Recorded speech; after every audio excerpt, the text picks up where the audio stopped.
Hello. We are here to narrate the poem The Raven by Edgar Allan Poe, a writer who was born in the United States and is considered one of the pioneers in exploring the Gothic theme in literature. His works are characterized by a dark atmosphere, full of mystery and intense emotions. Furthermore, poems are great choices for learning English, as they are usually shorter and make language study easier. Next, Mike, our correspondent, will narrate the poem. In the video description, you will have access to the audio transcript. Additionally, you will find a PDF with questions inviting you to share your thoughts on the poem. Once upon a midnight dreary, while I pondered, weak and weary, over many a quaint and curious volume of forgotten lore, while I nodded, nearly napping, suddenly there came a tapping, as of someone gently rapping at my chamber door. "'Tis some visitor," I muttered, "tapping at my chamber door, only this and nothing more." Ah, distinctly I remember it was in the bleak December, and each separate dying ember wrought its ghost upon the floor. Eagerly I wished the morrow. Vainly I had sought to borrow from my books surcease of sorrow, sorrow for the lost Lenore, for the rare and radiant maiden whom the angels name Lenore, nameless here forevermore, and the silken, sad, uncertain rustling of each purple curtain thrilled me, filled me with fantastic terrors never felt before, so that now, to still the beating of my heart, I stood repeating, "'Tis some visitor entreating entrance at my chamber door, some late visitor entreating entrance at my chamber door. This it is, and nothing more." Presently my soul grew stronger, hesitating then no longer. "Sir," said I, "or madam, truly your forgiveness I implore. But the fact is I was napping, and so gently you came rapping, and so faintly you came tapping at my chamber door, that I scarce was sure I heard you. Here I opened wide the door. Darkness there, and nothing more. Deep into that darkness peering, long I stood there wondering, fearing, doubting, dreaming dreams no mortal ever dared to dream before.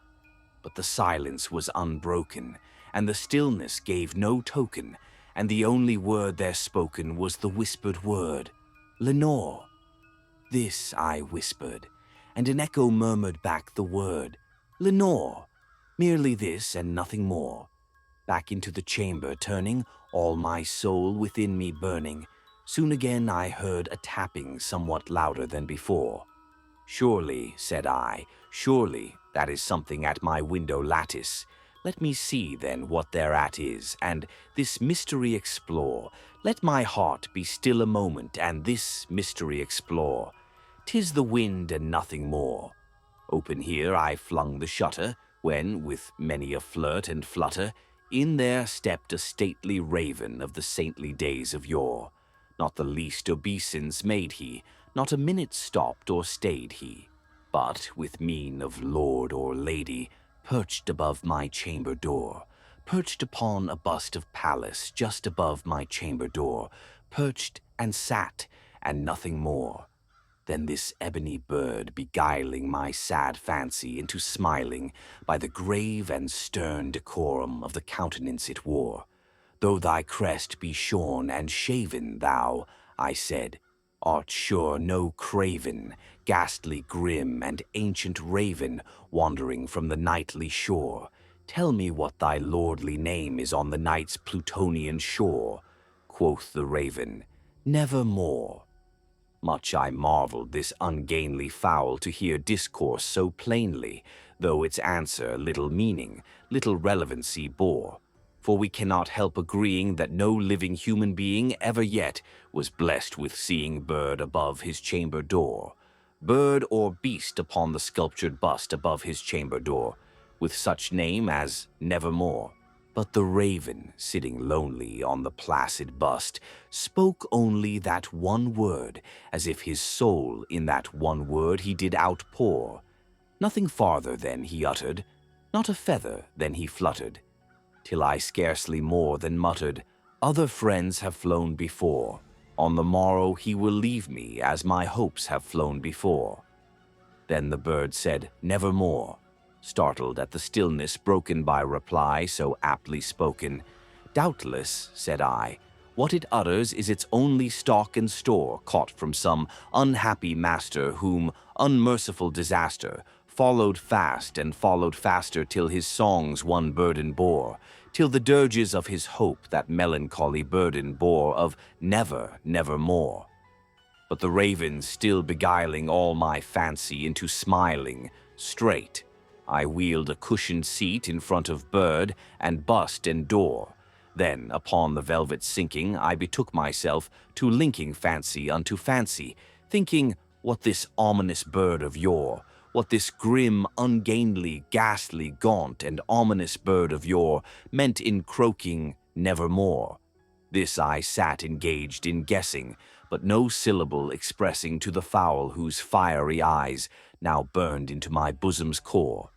This and more I sat divining, with my head at ease reclining on the cushion's velvet lining that the lamplight gloated o'er, but whose velvet violet lining with the lamplight gloating o'er she shall press, ah, nevermore.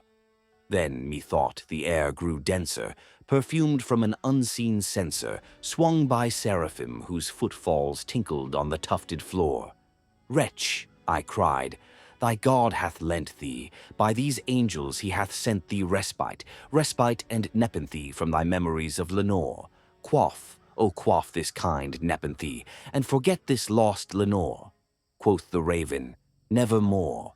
"Prophet," said I, "thing of evil, prophet still if bird or devil, whether tempter sent or whether tempest tossed thee here ashore, desolate yet all undaunted, on this desert land enchanted, on this home by horror haunted, tell me truly, I implore, is there balm in Gilead?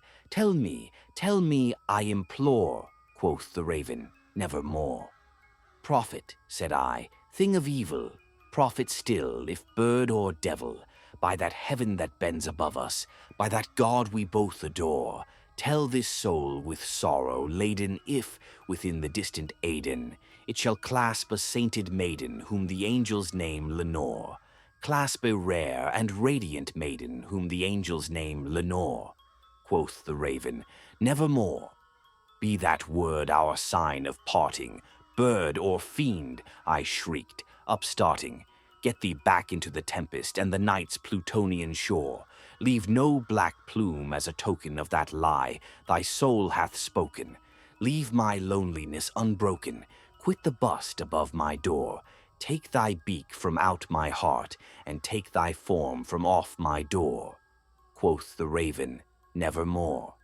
And the raven, never flitting, still is sitting on the pallid bust of Pallas just above my chamber door. And his eyes have all the seeming of a demon's that is dreaming, and the lamplight o'er him streaming throws his shadow on the floor. And my soul from out that shadow that lies floating on the floor shall be lifted nevermore.